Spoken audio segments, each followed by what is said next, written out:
Bonjour, c'est Jérémy Aéronome. Je suis gérant de territoire pour les produits Amazon et aujourd'hui, on vous présente la UX4200 d'Amazon. Lorsqu'on regarde la machine, je vous demande d'observer la forme de la cuve. On regarde la cuve, elle est très large vers le bas, elle est très étroite vers le haut.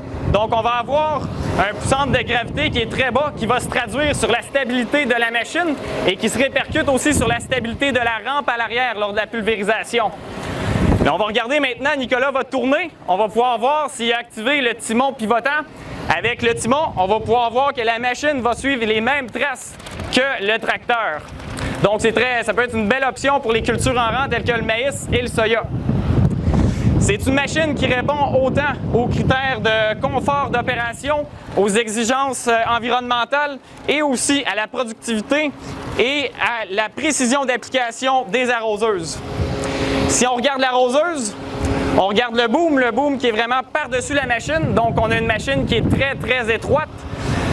On a un système à double pompe, donc on a deux pompes qui vont être assignées chacune à des fonctions différentes. On a une pompe qui est utilisée uniquement pour la pressurisation des rampes et une pompe qui était réservée uniquement à l'agitation. On a une capacité de succion avec ces pompes lorsqu'on les combine ensemble de 700 litres par minute. Donc en 6 minutes, je peux charger 4200 litres avec une source d'eau propre sans avoir besoin d'une pompe externe, ce qui peut être un très très bon argument lorsqu'on a des nurse tanks proches. On regarde maintenant les rampes qui se déplient. Les rampes, c'est issu du secteur aéronautique. La grosseur des rampes, au fur et à mesure qu'on se déplace vers l'extérieur, l'épaisseur du métal va être plus petit. Si vous regardez bien, on a deux sensors chaque côté qui vont faire la hauteur de la machine. Donc, on a le système de contrôle distance 2 avec deux sensors chaque côté. Par la suite, on a aussi, comme j'ai dit, le timon qui pivote. On pourrait aussi avoir par option l'essieu qui va suivre le terrain. Et on a la coupure de section. Donc aujourd'hui, on travaille avec un Dirt Sphere 675 RC Shift. Donc on utilise le terminal iMonitor. Donc n'importe quel terminal qui est certifié AEF peut être combiné avec notre machine. Donc maintenant, on voit l'abaissement des rampes. Nicolas est en train de se parer. Je finirai avec la rampe aussi. On a un système de circulation continue à l'intérieur des rampes. Donc, au moment où est-ce que Nicolas va démarrer le PTO, la rampe va amorcer. Il va y avoir une circulation dans les rampes. Donc, ma rampe a toujours de l'eau qui est en circulation. Ce qui va se passer, c'est du point de vue de l'amorçage. La rampe va être prête à faire feu du moment où est-ce qu'on lève la switch.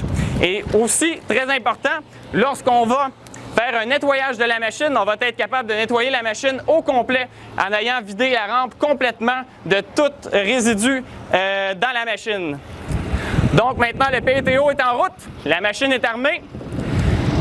Nicolas est en train de se préparer. Donc, pour vous donner 2-3 petits mots, Amazon, c'est une compagnie qui est allemande, donc toutes nos machines sont fabriquées en Allemagne. Et ça fait 135 ans qu'on manufacture des équipements agricoles, on est fiers de ça. Et en 2019, on va célébrer 50 ans de pulvérisateur. Donc, on a beaucoup de savoir-faire qui se transfère dans nos machines et ça paraît dans les détails. Donc, à l'instant, Nicolas est parti. Présentement, il roule à environ une vitesse de 4 à 5 km à l'heure. On voit que ce n'est pas des conditions idéales pour arroser aujourd'hui. On a beaucoup de dérives. Si on regarde maintenant le suivi de l'arroseuse dans le contour, on voit qu'elle suit exactement les mêmes traces. Regardez la pôle directionnelle, c'est vraiment là que ça va faire la différence. Je tiendrai à me remercier en même temps Dirt Sphere Canada pour le prêt du tracteur. On est très content de pouvoir utiliser un tracteur avec la machine. C'est extrêmement nécessaire dans notre cas. Maintenant, il s'avance à une vitesse d'environ 6 à 7 km à l'heure. Vous allez voir, si vous regardez dans la cabine, on a notre copilote et notre pilote, ça va brasser pas mal. Mais vous remarquez, la machine va rester très stable. La rampe va rester aussi très, très stable.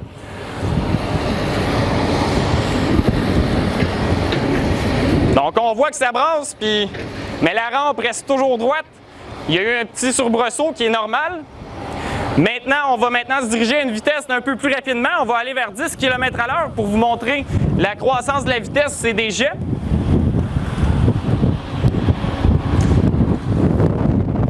Donc, on voit la dérive. C'est pas idéal pour arroser aujourd'hui.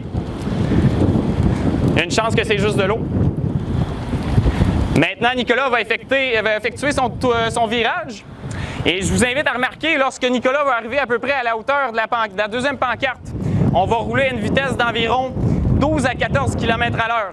Ce qu'on va faire, c'est qu'on va appliquer les freins au dernier moment à la vitesse de pointe. Je vous invite à regarder la stabilité du boom lorsqu'on va appliquer les freins. Je vais vous montrer comment le boom va réagir sous une force latérale.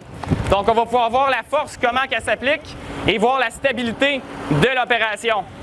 Donc, on voit, il s'engage. On est présentement, je vous dirais, à 12-13 km à l'heure. On applique les freins. On voit que le boom est très, très stable. Il n'y a pas eu de soubresaut de droite à gauche. Et maintenant, on passe la deuxième série de bio. Vous voyez maintenant à l'instant, la rampe s'est levée automatiquement. Lorsqu'on recroise et qu'on a fini d'arroser, la rampe se lève automatiquement pour se clairer de tout obstacle. Donc, en bout de champ, la rampe va toujours aller se lever par le biais du système GPS et Isobus du tracteur ou d'Amazon encore. Maintenant, on va pouvoir refermer les rampes. Je vous invite tout le monde à visiter le stand D38 avec le chapiteau noir et orange. On a une équipe complète pour vous recevoir et répondre à vos questions.